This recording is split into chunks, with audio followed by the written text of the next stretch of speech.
Hello everyone and welcome back to SRP stories, जहां मैं आपके साथ हुए क्रीपी इंसिडेंट सुनाता हूं। सो अगर आपको भी अपनी स्टोरीज मुझे सबमिट करनी है तो मैंने डिस्क्रिप्शन में एक जीमेल आईडी दी है जहां पे आप ये फॉर्मेट यूज करके अपनी स्टोरीज मुझे भेज सकते हैं। आज की स्टोरी आई फील लाइक कि सभी लोगों को ज़रूर सुननी चाहिए। So if you have friends, specially अगर तुम्हारे पास कोई फीमेल फ्रेंड्स हैं और तुम लोग या तो कॉलेज में हो या फिर स्कूल में हो, then please do share this story with them because this lesson is really important for youngsters and also for the people who are going to college. क्योंकि कहीं बारी बहुत सारे जो अच्छे लोग होते हैं, they don't have this life experience, इसीलिए बड़े होने के बाद भी उन्हें पता नहीं होता कि ज़िंदगी कैसे चलती है। We live in a society जहाँ पर शायद से कोई भी सेफ नहीं है आजकल, स्पेशली लिटिल किड्स, ऐसे बच्चे जो खुद को डिफेंड भी नहीं कर सकते। इतनी छोटी सी एज में ही बच्चों को आजकल बहुत कुछ सीखना पड़ता है just because we don't know कि सामने वाले इंसान के इंटेंशंस क्या है। Good touch and bad touch, I guess हम में से सभी ने इस फ्रेज का यूज होते हुए सुना ही होगा। बच्चों को इनके बीच का मतलब को समझने के लिए हम ऐसे कितने क्राइम्स के बारे में सुनते हैं which are happening towards children, kidnapping या फिर उन्हें बहुत ही ज़्यादा बुरी तरीके से छूना। और इन्हें ध्यान में रखते हुए इट्स वेरी इंपॉर्टेंट कि एज अ पेरेंट या सिबलिंग और इवन एज समवन ओल्डर हम बच्चों को अवेयर करें regarding all these things. India में हर दिन ऐसे बहुत सारे केसेस होते हैं and the worst part is कि ये ज़्यादातर केसेस उन्हीं लोगों से आते हैं जो कि इन बच्चों के कॉन्टैक्ट में या फिर उन बच्चों को जानते थे पहले से। कोई ऐसे इंसान से आते हैं क्राइम जिन्हें शायद से वो बच्चे एक पोटेंशियल थ्रेट ना समझे और इसीलिए ये बच्चे उनके सामने, उनके आसपास कंफर्टेबल हो जाते हैं। But again you can never know what someone's true intentions are and ये कहानी भी कुछ ऐसी ही है जो कि आती है हमें पुणे, महाराष्ट्र से।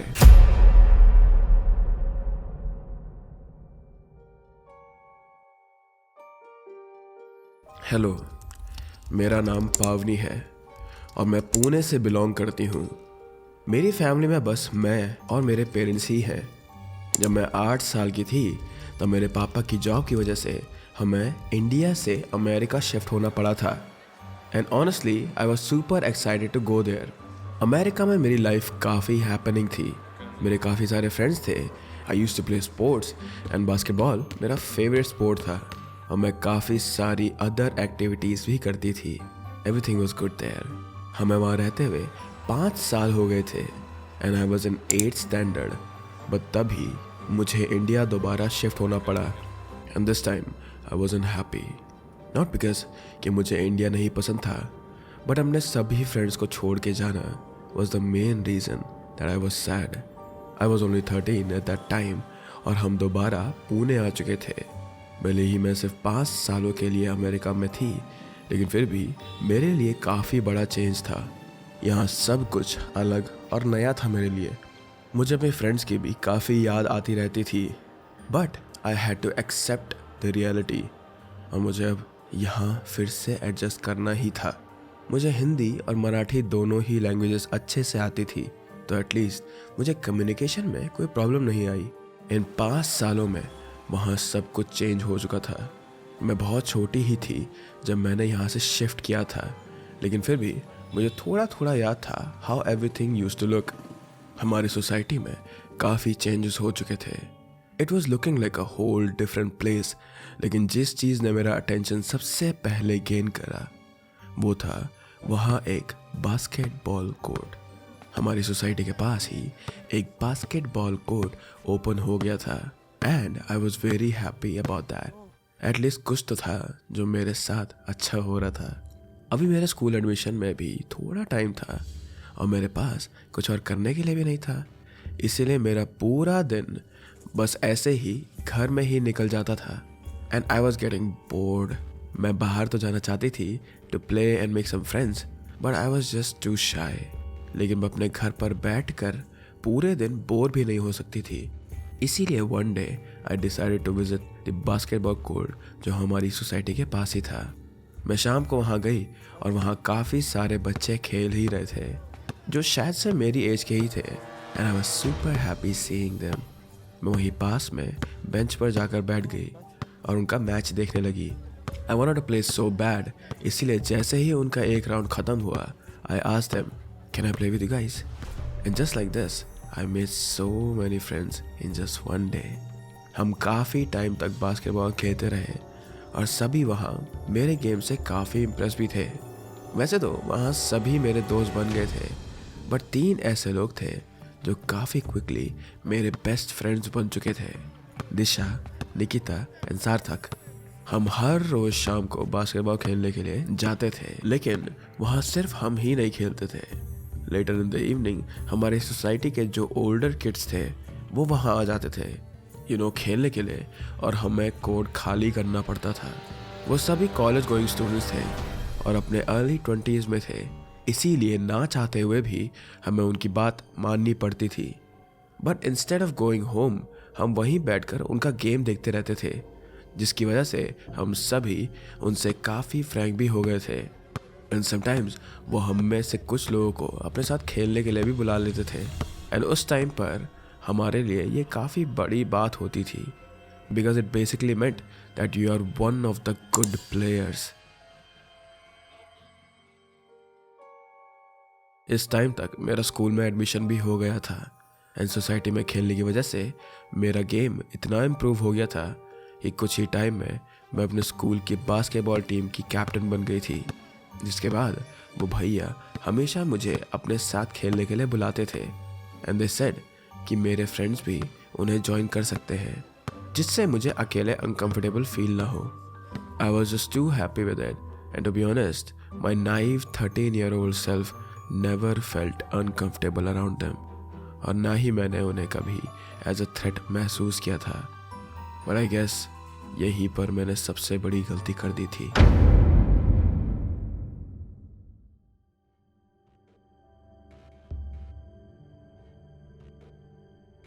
हम सभी के इंस्टाग्राम अकाउंट्स थे, and we ended up following all the भैयास, और उन्होंने भी हमें फॉलो बैक कर दिया था। And that's how we used to connect. हमारी ज़्यादा बात तो नहीं होती थी, बट जितनी भी होती थी वो या तो नॉर्मल टॉक्स या बास्केटबॉल रिलेटेड ही रहती थी। एज टाइम वेंट ऑन, उनमें से एक भैया Sumit was frequently texting me. उन्होंने मेरी पोस्ट पर कमेंट्स करना, मेरी स्टोरीज पर रिएक्ट करना स्टार्ट कर दिया था, और इसी वजह से हमारी बात भी हो जाती थी। Obviously I didn't think of it much, लेकिन धीरे धीरे उनके टेक्स्ट वियर्ड होते जा रहे थे। वो मुझे अपनी छोटी बहन बोलते थे, and even I used to see him as brother, लेकिन उनके मैसेजेस एंड कमेंट्स इस कॉन्टेक्स्ट से बिल्कुल अलग थे। And it was common hearing things from him like, ये आउटफिट तुम पर काफ़ी अच्छा लग रहा है, तुम्हें थोड़ा जल्दी बाहर आना चाहिए, आई एम मिसिंग यू। और जब भी हम बास्केटबॉल खेलते थे तब he used to pat my head out of the blue.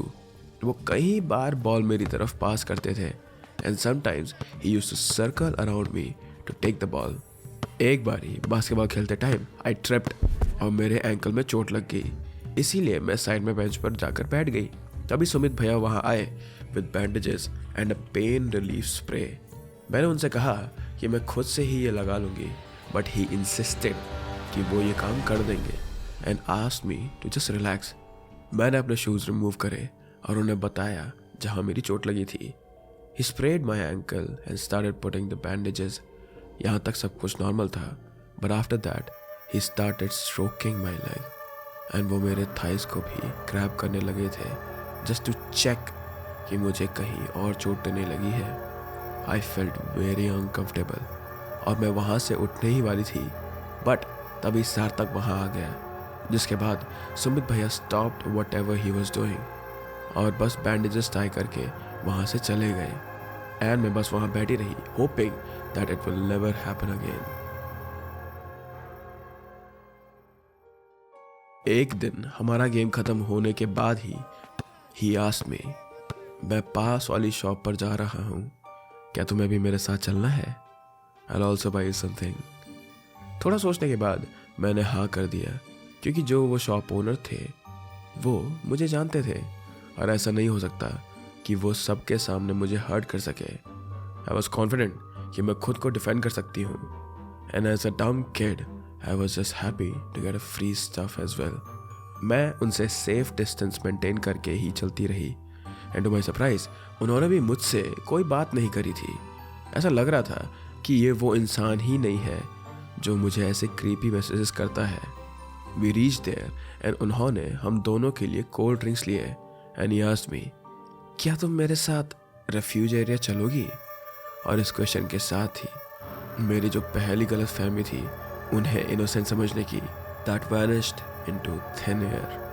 The thing with refuge area is कि वहाँ से नो डाउट सिटी का बहुत सुंदर व्यू देखने के लिए मिलता था, but it does not have the best reputation. वो सिटी से अलग बिल्कुल सेक्लूडेड एरिया में था, सो यू कैन इमेजिन कि वहाँ कैसे लोग जाना पसंद करते होंगे। ये सुनने के बाद मुझे उनके इंटेंशंस तो क्लियर हो गए थे and my palms started getting sweaty। मुझे समझ नहीं आ रहा था what to answer, but to play it cool मैंने उनसे कहा कि मेरे पेरेंट्स मुझे वहाँ जाने के लिए अलाउ ही नहीं करेंगे भैया, और घर जाने का बहाना बनाकर I just ran from there। I could feel his eyes on my back जब मैं वहाँ से जा रही थी, और उनकी साइड से बाहर होते ही मैं अपने घर की तरफ भाग गई। Even after reaching my home, my heart started pounding like crazy।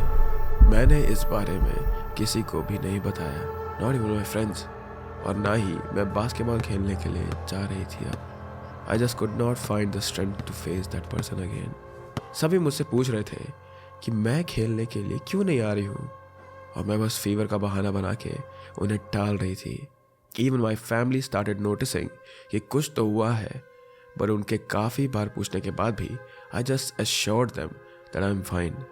मेरे काफ़ी बार मना करने पर भी सुमित भैया मुझे कॉन्स्टेंटली मैसेज कर रहे थे saying I'm missing you, तुम खेलने के लिए क्यों नहीं आती हो। And after ignoring for days, I finally decided to tell my friends everything। मैंने दिशा और निकिता को अपने घर बुलाया और मैंने उन्हें सब कुछ बता दिया जो भी मेरे साथ हो रहा था from the past few days। And the shocking thing was कि ये सब सुनने के बाद उन्होंने बताया कि ये सब उनके साथ भी हुआ था, और स्कूल की काफ़ी सारी गर्ल्स के साथ भी सुमित भैया का यही सेम बिहेवियर था। He was texting so many girls at the same time जो उनसे एज में काफ़ी छोटी थी, बट जैसे ही उनके मैसेजेस वियर्ड होने स्टार्ट हुए तभी सब लोगों ने उन्हें ब्लॉक कर दिया, something which I failed to do. उन दोनों ने मुझ पर काफ़ी गुस्सा भी किया, for which I am very glad. They gave me a reality check that I was just being too nice with him। और हर कोई ये काइंडनेस डिजर्व नहीं करता है, और मुझे इतनी जल्दी किसी पर भी ट्रस्ट नहीं करना चाहिए। That was something जो उस टाइम पर मुझे सुनने की बहुत ज़रूरत थी। मैंने उन दोनों के सामने ही सुमित भैया को ब्लॉक करा, and after that I avoided playing with him as well. मैंने बाकी सभी भैया को भी उनके बारे में बताया, और उन्होंने भी सुमित भैया को अपने साथ खेलने से मना कर दिया था। एवरीथिंग वॉज गोइंग गुड, और कुछ टाइम के बाद मुझे 2 सालों के लिए पुणे में ही कहीं और शिफ्ट होना पड़ा। जब मैं 2 सालों के बाद वापस आई in the same area, one news came out that मेरी सोसाइटी में से किसी को अरेस्ट किया गया है for sexually harassing a 7-year-old child, that too in the refuge area. मेरी इंटुएशंस एक ही तरफ इशारा कर रहे थे, लेकिन मैं विदाउट एविडेंस कुछ भी सोचना नहीं चाहती थी। लेकिन जब सीसीटीवी कैमरास चेक हुए तब सारे एविडेंसेस क्लियर थे, and the culprit was none other than Sumit भैया। पास के सभी memories they came flooding back to me, and I was terrified. जो आज उस छोटे बच्चे के साथ हुआ था, शायद वो मेरे साथ भी हो सकता था अगर मैंने उस दिन सुमित भैया के साथ रेफ्यूज एरिया जाने के लिए मना नहीं करा होता तो। मुझे उस बच्चे के बारे में सोचकर भी काफ़ी बुरा लग रहा था। इतनी छोटी सी एज में ही he has to face something so bizarre। इस इंसिडेंट से मुझे काफ़ी सारे लाइफ के लेसन्स मिले हैं, and the most valuable one was is to not trust anyone or everyone। I have trust issues, but I guess आज के टाइम में वो भी बहुत ज़रूरी है। And to all the teenagers out there, you never know what someone's true intentions are। इसलिए कभी भी ऐसे ही किसी पर भी ट्रस्ट नहीं करना चाहिए। And if you ever find yourself in such situations and you are not responsible and capable enough to handle the situation, then ask for someone's help before it's too late।